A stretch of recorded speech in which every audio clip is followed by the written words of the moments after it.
Ahora vamos a ver otro tipo de especificaciones en volatilidad asimétrica y otras especificaciones de las familias Garch.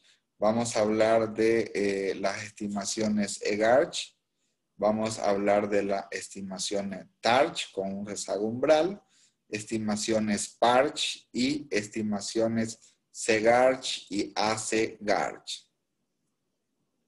¿Okay? Que esta es la parte final en los últimos papers que hemos revisado. Yo acá les aconsejo una buena guía, que tiene EBIUS, es su guía de usuario. Para obtener la guía de usuario, ustedes pueden irse a Help,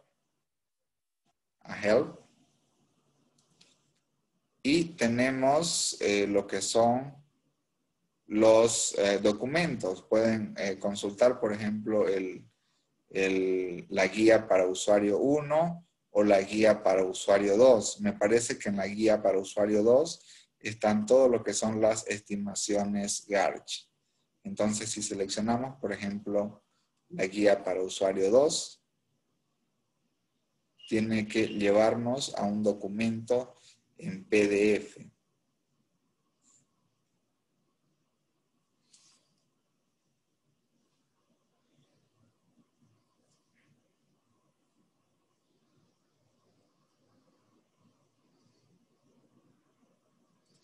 Si yo me voy al final de la guía, hay un índice de términos. Entonces yo puedo buscar el término o la estimación que estoy buscando. En este caso, por ejemplo, quiero buscar, el primero que voy a buscar es el término EGARCH. Entonces al final hay una guía. ¿Están visualizando? Ya se fue. Sí, doctor, se ve. Bien. Entonces vamos a buscar donde dice EGARCH. Y esto también es importante para saber qué es lo que hace el programa.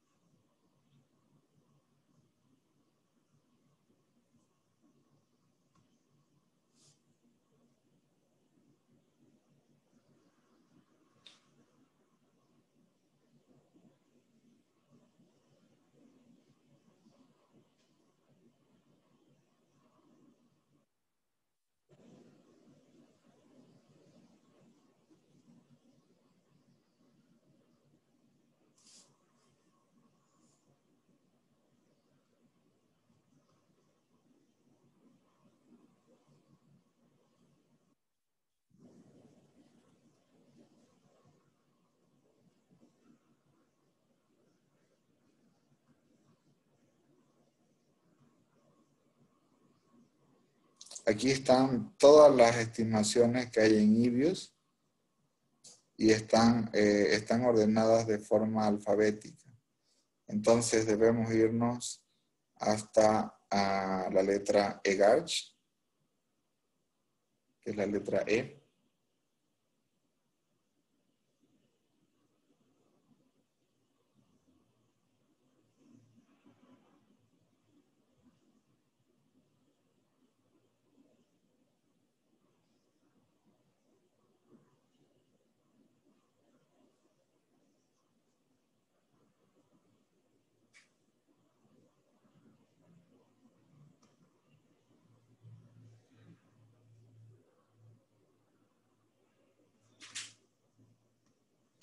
Voy a intentar abrirlo desde el PDF para que sea un poco más rápido.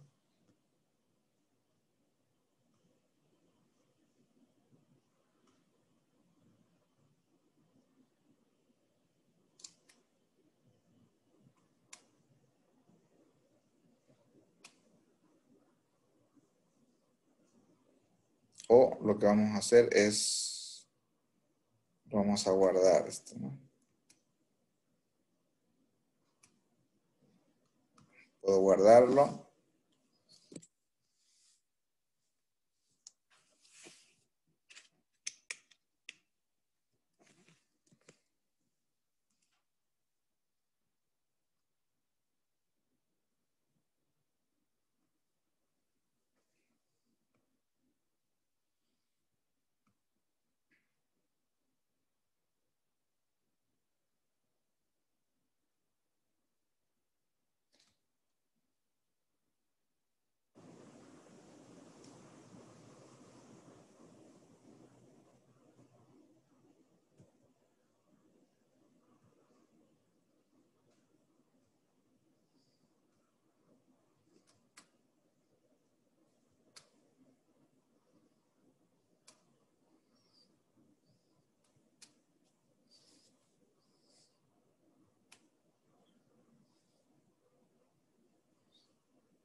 Podemos tomar un cafecito, ¿no?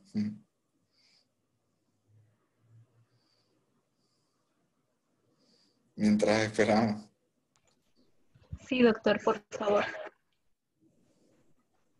Bien, solamente vamos a terminar esta estimación EGARCH y hacemos un pequeño receso.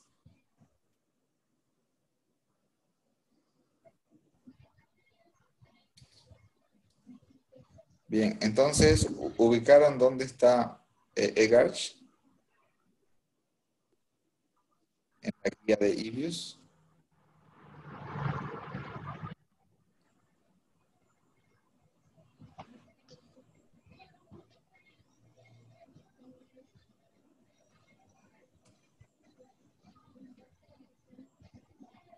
Bien, acá tenemos EGARCH, Exponential EGARCH.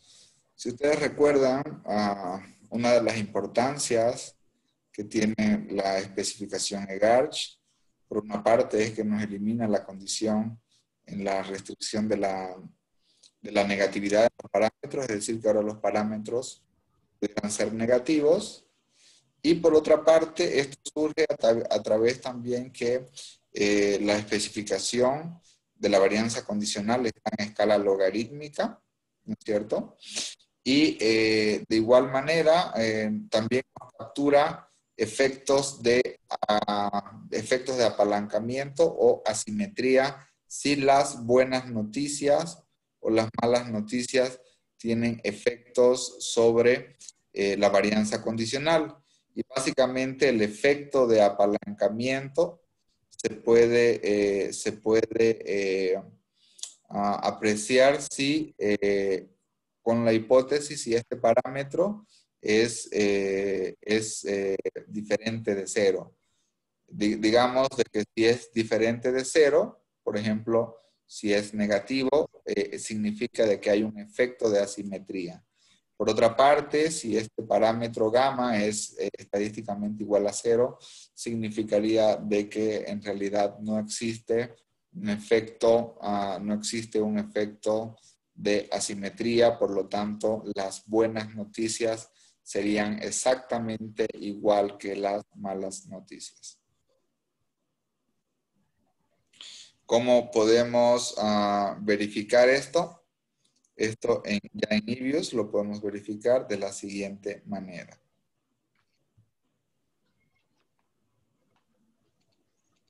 Tenemos el modelo 2, que es el modelo EGARCH. Para estimar un modelo EGARCH, por una parte vamos a seleccionar en nuestra ecuación media un modelo de retorno constante. Solamente es la variable dependiente, seguida del el término C, que es el intercepto constante. Y en anteriores estimaciones, por ejemplo, si si teníamos un modelo GARCH 1.1, ahora lo que vamos a especificar es un modelo eGARCH en la cual tenemos un término de media móvil, tenemos un término de autorregresivo en la varianza condicional y vamos a capturar el efecto de buenas o malas noticias en relación con lo que suceda en el término de error en un periodo atrás. Esto significa orden de asimetría igual a 1. ¿Okay? Esto significa tomando como referencia un rezago, es decir, vamos a distinguir una buena noticia o una mala noticia dependiendo del error con un rezago solamente, ¿no? Entonces, si damos aceptar, vamos a verificar, por una parte, vamos a verificar de que todos los coeficientes son estadísticamente significativos,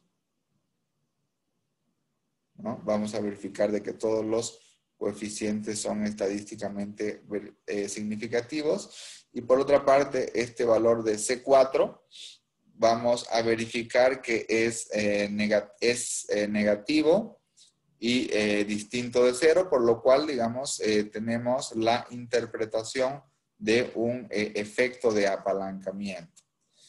Si verificamos, por otra parte, el correlograma de residuos o el estadístico Q, también llamado estadístico Box y Pierce, vamos a verificar que el modelo cumple con coeficientes de autocorrelación que son iguales a 0. Entonces, este es un modelo también que cumple con las propiedades respectivas. Vamos a verificar la condición de heteroscedasticidad en un periodo.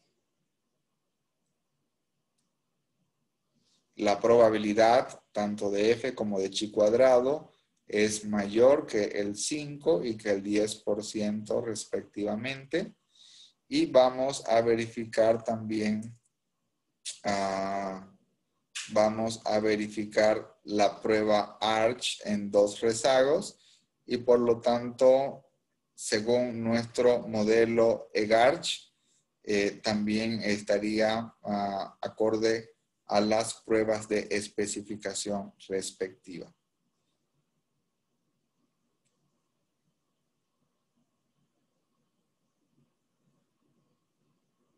Entonces, existe la presencia de efectos de apalancamiento, por lo tanto, el impacto es asimétrico si este coeficiente es distinto de 0.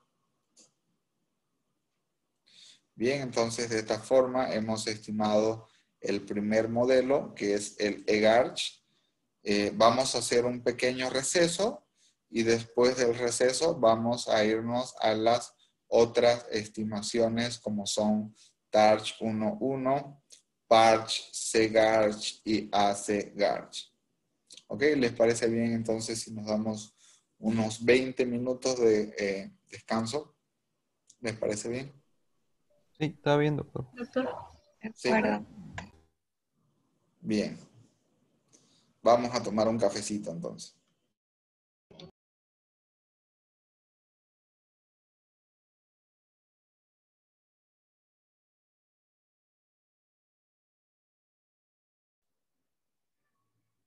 Bien, entonces como hemos visto, vamos un poco retornando en lo que es la estimación eGARCH. De igual manera podemos visualizar lo que es la volatilidad histórica a través del gráfico GARCH, especialmente en lo que es la desviación estándar condicional, en la cual, al igual que en la anterior estimación, podemos observar los periodos de mayor volatilidad financiera. En este caso, observamos de que durante el periodo diario del 2012 hasta el 13 de agosto del 2020, la máxima volatilidad diaria fue observada el 17 de marzo del 2020, ¿no? De igual manera hay periodos de mayor volatilidad y otros periodos donde hay mayor tranquilidad. Esto desde el 2012 hasta 13 de agosto del 2020. Bien, entonces vamos a pasar con una segunda estimación. Hemos visto lo que es la especificación EGARCH como un modelo de volatilidad asimétrico. De igual manera, vamos ahora a proceder con lo que es la estimación TARCH 1.1 con un rezago umbral. ¿Qué significa esto? Viendo la guía de EBIUS, que es lo que estamos utilizando, el modelo de umbral GARCH, o TGARCH por su acrónimo en inglés, es un modelo en el cual fue introducido por Sakoyan en 1994, Glosten, Haganathan y Runkle en 1993, que básicamente es una especificación de varianza condicional generalizada, pero aquí hay un efecto umbral. ¿Y cuál es el propósito? El propósito es evaluar si existe asimetría en el término de en otras palabras, si los efectos de buenas noticias son diferentes de las malas noticias. ¿Y cómo capturamos las malas noticias? De la ecuación media se interpreta como una mala noticia si el término de error, en este caso, por ejemplo, asumiendo un rezago, es negativo. En el caso que les menciono, un rezago sería el umbral. Y por otra parte, si el término de error y rezagos, un rezago, por ejemplo, es mayor que 0, esto se interpreta como una buena noticia.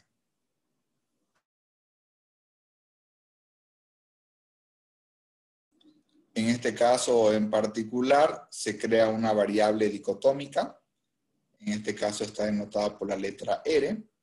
Esta variable dicotómica toma el valor de 1 si es que existen malas noticias, es decir, por ejemplo, el término de error menor que 0, y 0 en otro caso. Entonces, básicamente lo que tratamos de evaluar es si los parámetros o si el parámetro gamma es estadísticamente significativo, esto tomando en cuenta el término de media móvil y tomando en cuenta la variable dicotómica que toma el valor de 1 si es que hay una mala noticia en función del término de error y 0 en otro caso. De igual manera, se contempla de manera estándar la notación de términos autorregresivos y de términos de media móvil.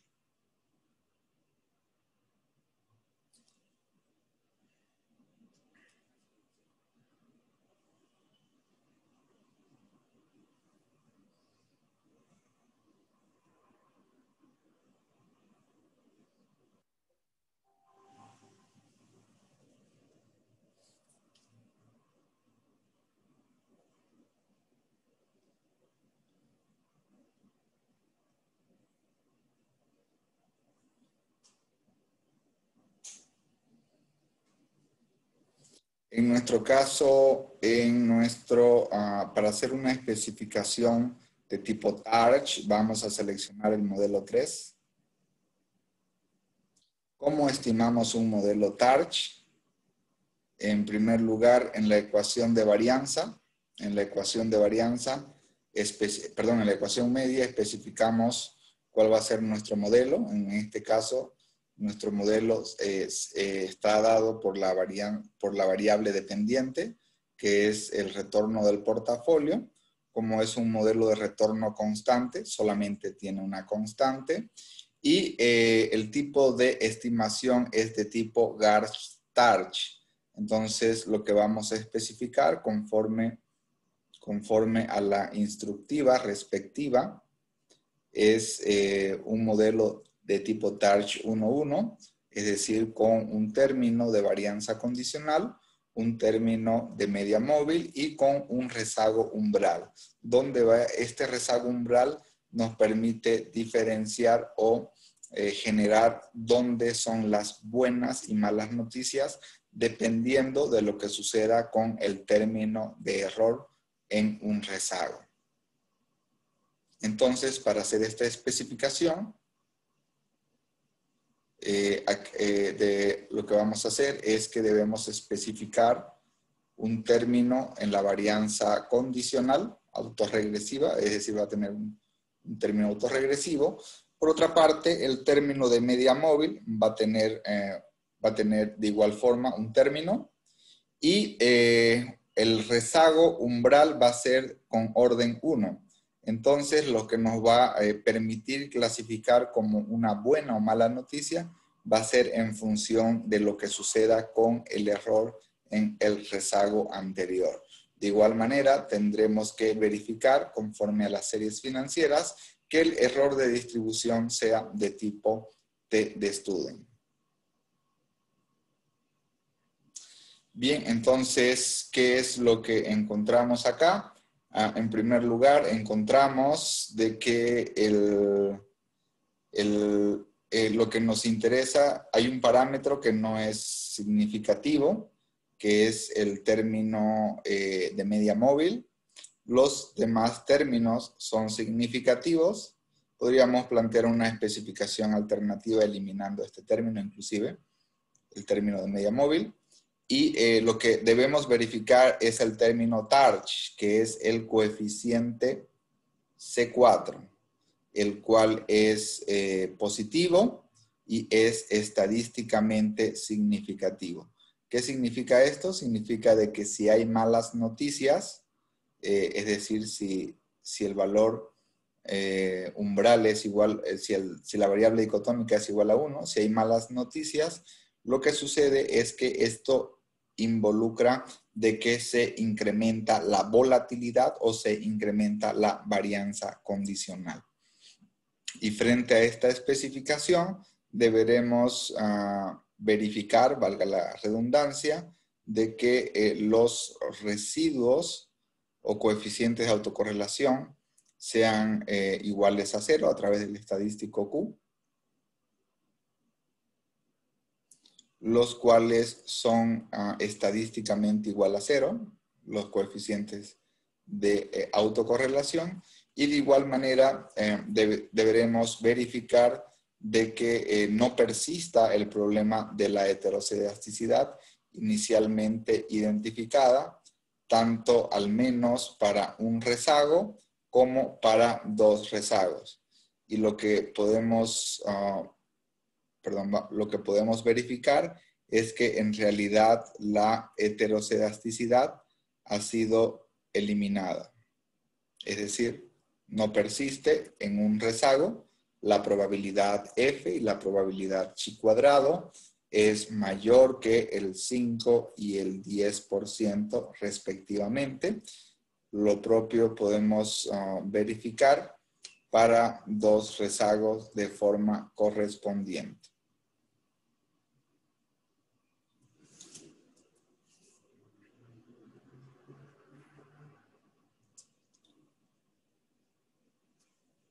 Las probabilidades son mayor que el 5 y el 10%, por lo tanto, no existe el problema de heteroscedasticidad. Por lo tanto, este modelo TARCH también cumple con las pruebas pertinentes. Si quisiéramos verificar el comportamiento histórico en la volatilidad, vamos a tener un patrón bastante similar a los modelos de especificación anterior, identificando aquellos periodos donde tenemos mayor volatilidad histórica.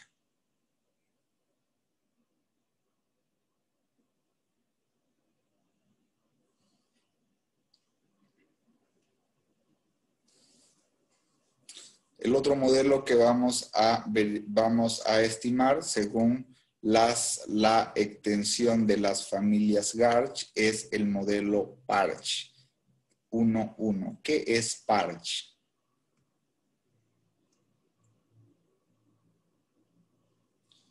Podemos irnos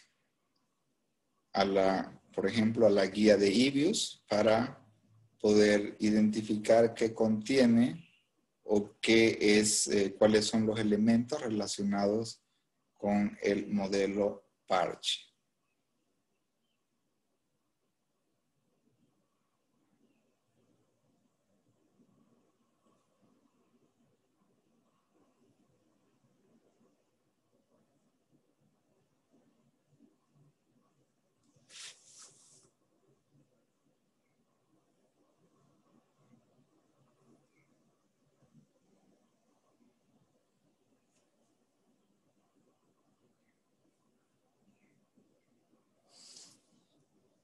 Ustedes estos lo pueden ver en la parte final de la guía de IBIUS 2, Users Guide. En la sección final tienen los términos en los cuales se utilizan en IBIUS, que es un glosario de términos, que está ordenado de forma alfabética y ustedes pueden hacer la consulta de cada estimación respectiva. Lo importante de esta guía es que no solamente tiene las cuestiones técnicas, sino que también señala cómo se estiman en IBIUS. Entonces aquí, por ejemplo, tenemos el término, perdón, ya me lo pasé, tenemos el término de Parch en el cual hace referencia a las páginas en el cual está la estimación respectiva.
¿Qué es lo que estima un modelo Parch?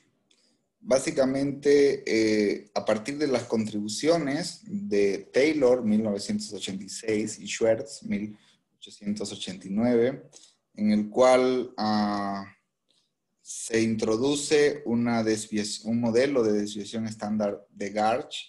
Básicamente, como ustedes saben, la varianza condicional está elevada al cuadrado, ¿no?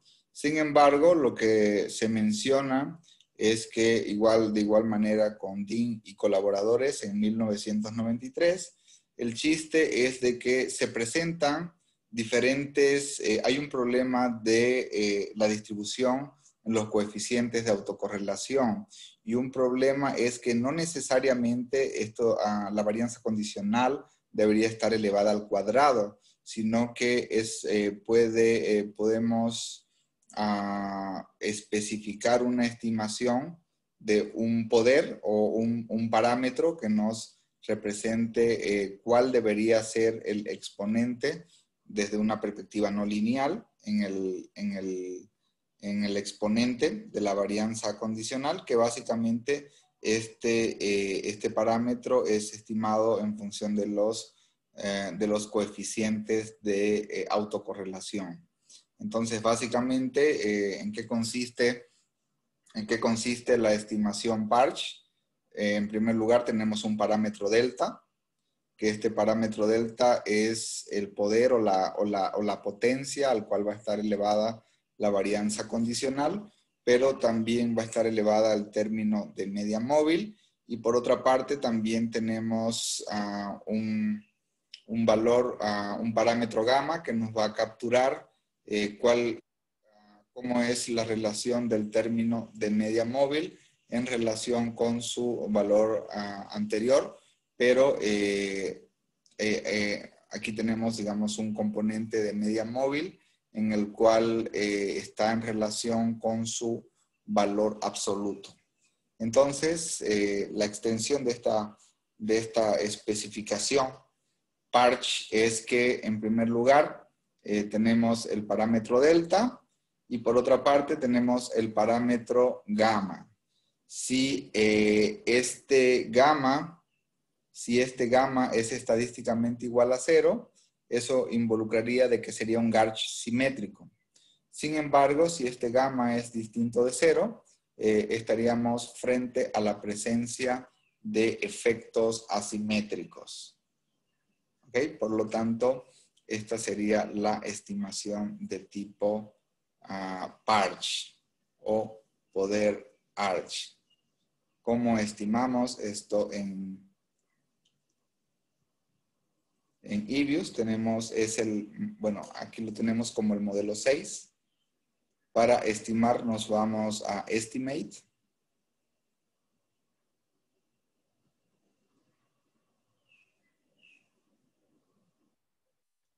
En Estimate, inicialmente nosotros, por ejemplo, si partimos de un modelo Garch 100, si partimos, que es uno de los modelos que habíamos estimado, que cumple todas las propiedades, es un modelo Garch simétrico. Para poder estimar el modelo Parch, en primer lugar, como ustedes saben, debemos verificar o debemos hacer la especificación respectiva de nuestra ecuación media, en el cual tenemos nuestra variable dependiente, que es el retorno del portafolio, y seguido de un intercepto, ¿no? Este es un modelo de retorno constante. Por otra parte, vamos a cambiar la especificación de Garch, Tarch, a una especificación de tipo Parch. ¿Ok? Y por otra parte, el error de distribución es de tipo T-de-Student.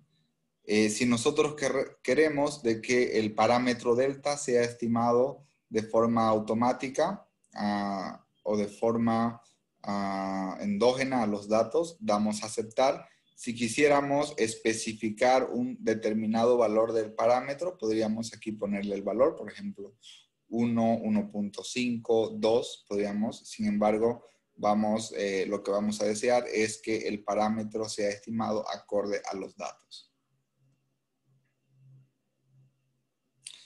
Bien, entonces tenemos nuestras estimaciones. En el caso de en la ecuación media, el retorno constante es estadísticamente significativo. En el caso de la varianza, de la ecuación de la varianza, tenemos un parámetro que es estadísticamente igual a 0, que es el parámetro C2, que corresponde al intercepto de la ecuación de varianza. Y aquí lo que debemos verificar, en todo caso, es el parámetro C4.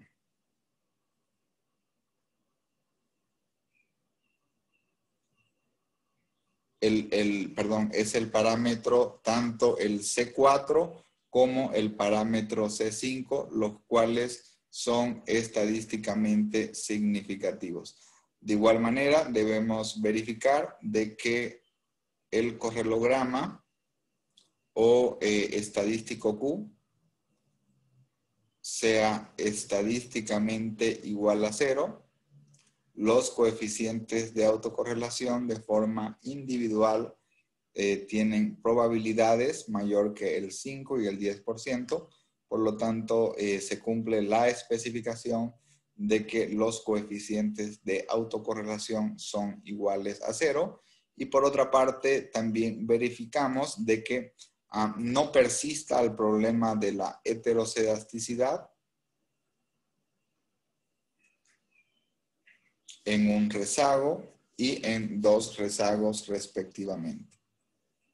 La probabilidad F y la probabilidad chi es mayor que el 5%, por lo tanto, concluimos de que no hay un problema de heterocedasticidad en un rezago, y lo propio realizamos también para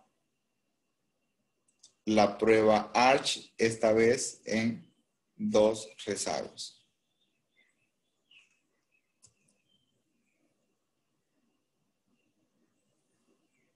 De igual manera, al verificar de que las probabilidades son mayor que el 5 y el 10%, concluimos de que el problema de heterocedasticidad no persiste. Por lo tanto, este modelo PARCH también cumple con las especificaciones respectivas. Si verificamos la volatilidad medida a través de la desviación estándar condicional, podemos identificar también los periodos en los cuales existe mayor volatilidad.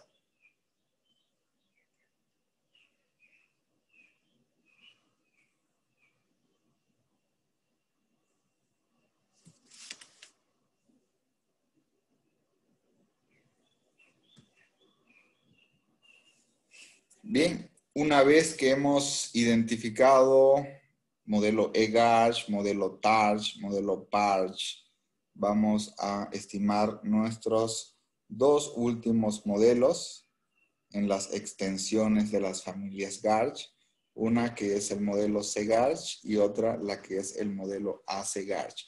¿Cuál es la diferencia entre estos dos? Básicamente es la inclusión del efecto asimétrico, que este modelo vamos a ver en qué consiste según la especificación de sugerida en la guía de EBIUS, que esto también ya lo hemos visto en algún paper anterior.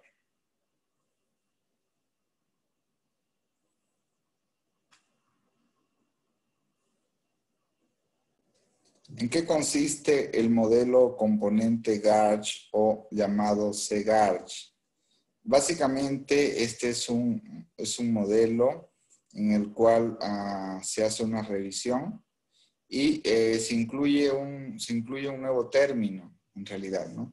Que este es el término del componente tendencial en la volatilidad, o también llamado tendencia de largo plazo.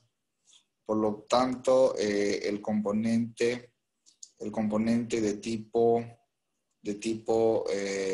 CGARCH 1.1, lo que en otras palabras nos hace es incluirnos un término de tendencia de largo plazo.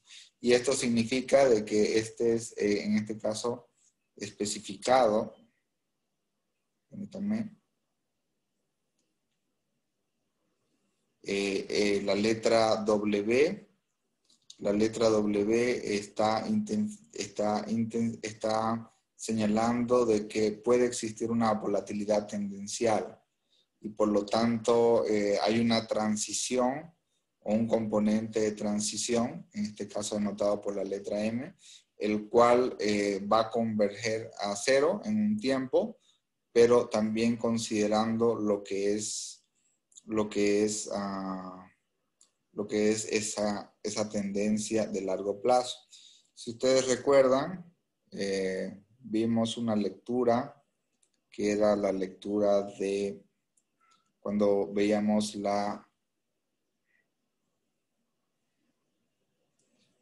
me parece que era la estimación de modelos de volatilidad aplicados al Bitcoin.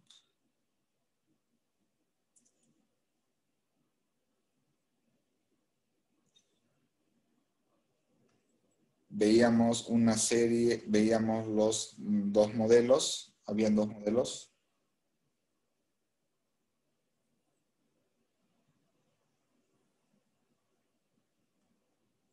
Era en la lectura de Katsiampa 2017.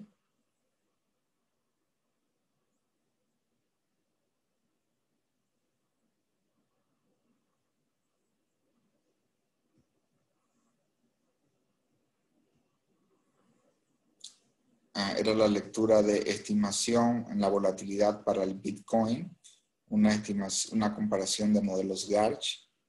Si recordamos, teníamos estos dos, los últimos dos modelos, ¿no? El modelo C-Garch, complemento Garch, en la cual teníamos una ecuación. En este caso, Q era un término de volatilidad de largo plazo, la cual en esta volatilidad de largo plazo tendríamos un coeficiente que desde luego este coeficiente nos medía la transición entre la varianza condicional y de un corto plazo hacia un largo plazo. Entonces digamos que aquí la importancia era estimar volatilidad no solamente de corto plazo, de largo plazo, y por otra parte la diferencia fundamental que existía con el modelo AC-Garch, que también es un complemento de Garch, que nos indicaba la diferencia era el tema de la asimetría. Y esta asimetría básicamente estaba especificada si comparamos las ecuaciones. La diferencia fundamental es que, por ejemplo, en la ecuación de varianza, teníamos una variable dicotómica, que esta variable dicotómica lo que nos hacía era capturar el efecto de las buenas o malas noticias y desde luego para ver si era pertinente o no incluir un término o incluir una especificación asimétrica. La diferencia en el modelo AC-Garch es que teníamos que interpretar y evaluar si el parámetro gamma era estadísticamente significativo.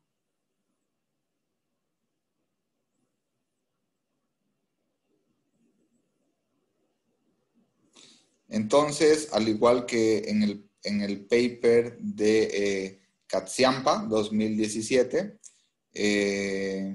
igual en este ejercicio que estamos haciendo, estamos considerando un Garch simétrico con la extensión de modelos Garch y Garch, Tarch, Parch, inclusive podemos, también lo llaman APARCH, el C-Garch y el AC-Garch. ¿Okay?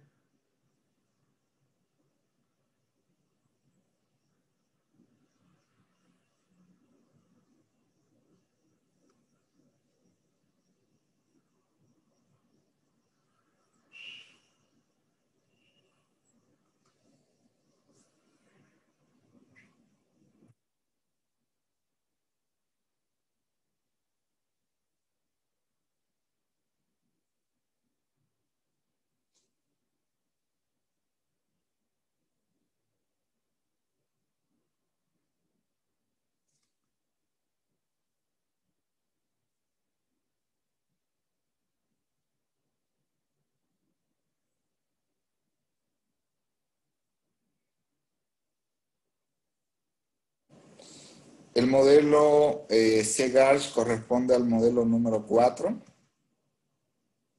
¿Cómo estimamos un modelo C-Garch?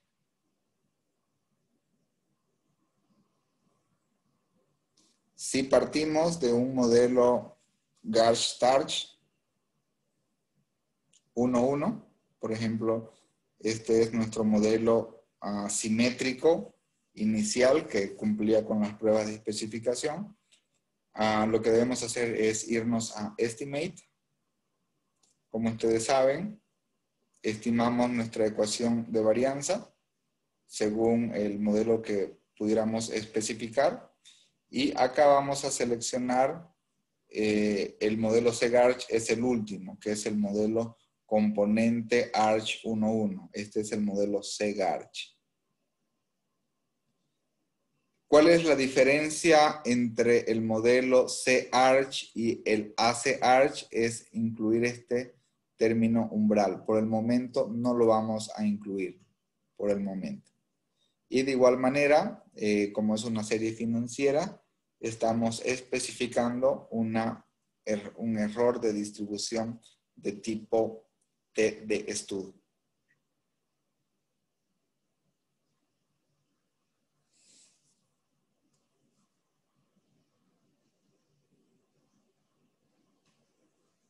Y en este caso, solamente el término C2, que es el término de intercepto en la volatilidad en la volatilidad de largo plazo, solamente el C2 no es significativo. Los demás parámetros son significativos. Bueno, el parámetro C4 es significativo al 10% de significancia estadística. Aquí lo que verificamos también es, al igual que en la estimación de Cachampa, el parámetro también le sale 0.99. Si verificamos en las estimaciones que vimos para el caso del Bitcoin, le sale un valor bastante similar al nuestro, ¿no? 0.9999.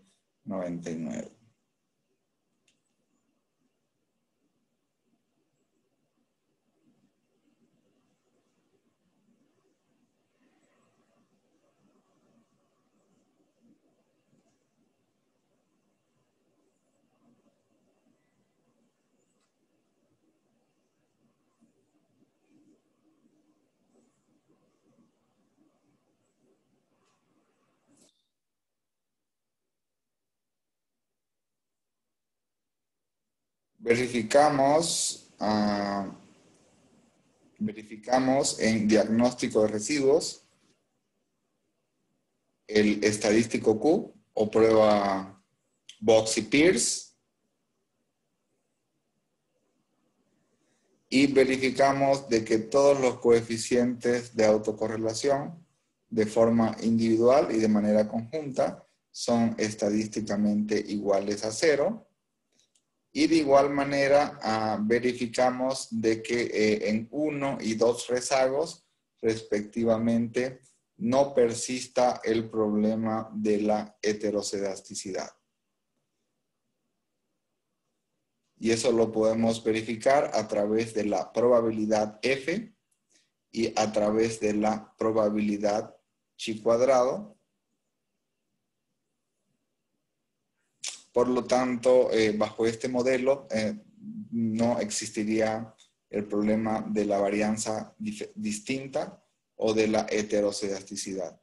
Podemos verificar nuestra volatilidad histórica para los precios del portafolio, en la cual ahora tenemos una nueva descomposición.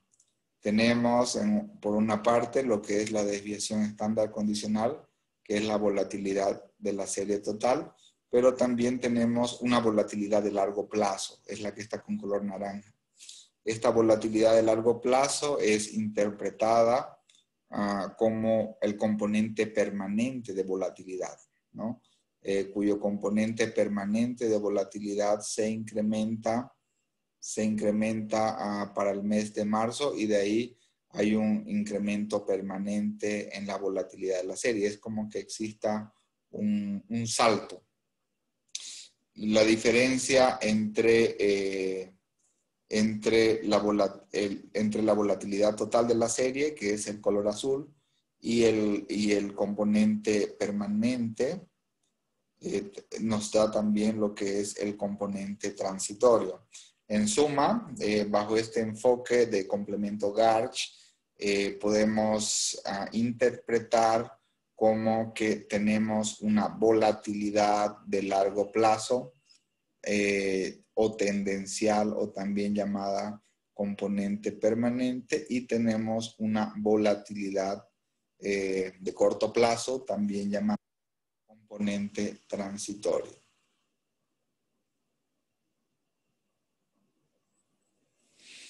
Y el último modelo que vamos a ver dentro de las familias Garch es el modelo AC-Garch, que es un modelo... Doctor, ¿Sí? doctor, buenas. Disculpe, una consulta. ¿En qué caso incluiríamos el threshold, el término de threshold en el modelo CEARCH? Básicamente Cuando estábamos armando básicamente para ver si existen efectos asimétricos, ¿no? Si las buenas noticias si tienen diferentes impactos sobre la volatilidad condicional, sobre la varianza condicional, en relación con si las malas noticias son diferentes de las buenas noticias. Ese es, o por otro lado, si son iguales, estamos hablando de que no hay una inclusión, ¿no? Es decir, que las noticias son simétricas o los efectos son simétricos. La diferencia Muchas gracias. Sí. La diferencia del CGARCH y del ACGARCH es que el umbral se incluye dentro de la especificación. Si nosotros no incluimos el umbral, es decir, si consideramos de que las buenas noticias son iguales que las malas noticias, no incluimos el umbral. Si queremos evaluar la hipótesis de asimetría en la ecuación de varianza, debemos seleccionar el término umbral. Entonces, ¿cómo sabemos si es pertinente o no pertinente incluir este término? Básicamente vamos a evaluar el nivel de significancia estadística. En este caso, el parámetro es el C6. El C6 calcula una variable dicotómica si el residuo en el periodo anterior es menor que 0. Si este parámetro C6 es estadísticamente significativo, en este caso es 0,12 y es estadísticamente significativo, significa de que es pertinente incluir el coeficiente de umbral. Por lo tanto, en la ecuación de varianza, una mala noticia genera un efecto positivo y estadísticamente significativo sobre la varianza condicional, incluyendo el componente de largo plazo. En este caso, tenemos un coeficiente que es estadísticamente igual a 0, que es el C5, que es el intercepto de la ecuación en el componente de largo plazo. Pero los demás parámetros son estadísticamente significativos, ¿no? Entonces, el efecto umbral está en este coeficiente, el cual es significativo. Y de igual manera, igual que en los casos anteriores, deberemos verificar los respectivos supuestos econométricos, coeficientes de autocorrelación igual a 0, y tendremos que verificar también que no persista el problema de la heterocedasticidad.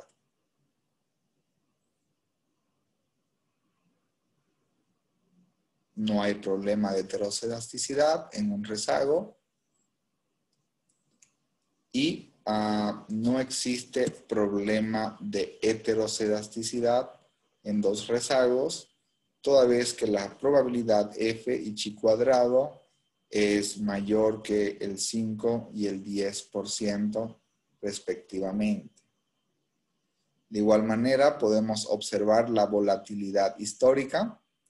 Esto es a través de una especificación ACGARCH, donde la volatilidad histórica total corresponde a la serie azul. La volatilidad está medida por la desviación estándar condicional en su componente de largo plazo, interpretado como el componente permanente, ¿no? Que después, insisto, igual que el anterior caso, después de marzo del 2020, hay un salto, ¿no? Hay un salto en el incremento de la volatilidad de largo plazo, como la volatilidad de corto plazo, que es el componente transitorio. Bien, entonces, de esta forma, ¿qué es lo que hemos estimado? En resumen, hemos estimado un modelo inicial, que era un modelo AR1, que tenía el problema de la heterocedasticidad. este modelo tenía el problema de la heterosidasticidad. Y de ahí estimamos varios modelos. 2 modelos no cumplían con la prueba Box y Pierce, es decir, de que sus coeficientes de autocorrelación eran estadísticamente significativos. Esto era el modelo Garch 01, es decir, con un término de media móvil, y el modelo Garch 10, es decir, con un término de varianza condicional.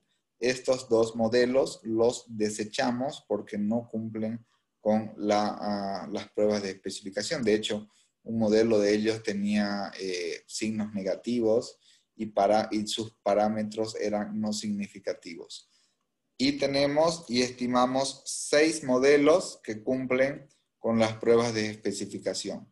Uno es un modelo Garch simétrico, que es el Garch 11, y los otros modelos son los modelos eGarch, modelos TARCH, modelos CGarch, modelos AGarch y modelos PARCH. Entonces, aquí tenemos 6 modelos rivales sobre el cual tendremos que elegir uno.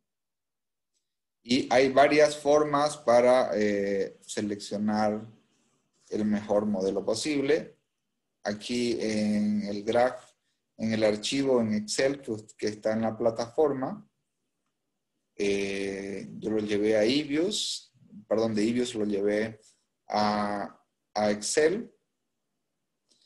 Y aquí yo les presento 4 criterios. Tenemos el criterio, todos estos modelos están correctamente especificados. Tenemos un modelo Garch simétrico, que es el 11, y tenemos 5 modelos de extensión Garch, y por otra parte también que consideren el tema de efectos asimétricos. Si nos vamos a la razón de máxima verosimilitud, que consiste en maximizar el valor o elegir el valor más alto, el más alto es a través del modelo eGarch. ¿Okay? Si nos vamos a los criterios de Akai, Schwartz y Hannan-Quinn, que son criterios de minimización de valores, en todos los casos el que cumple con el menor valor es el eGarch. Y esto también está en función de la conclusión en algunos papers que hemos realizado, en el cual nos señala la evidencia empírica de que el tema del efecto asimétrico, de los efectos asimétricos son más importantes, y también con la evidencia empírica en el cual sugiere de que la especificación eGarch tendría cierta prevalecencia sobre otros tipos de modelos.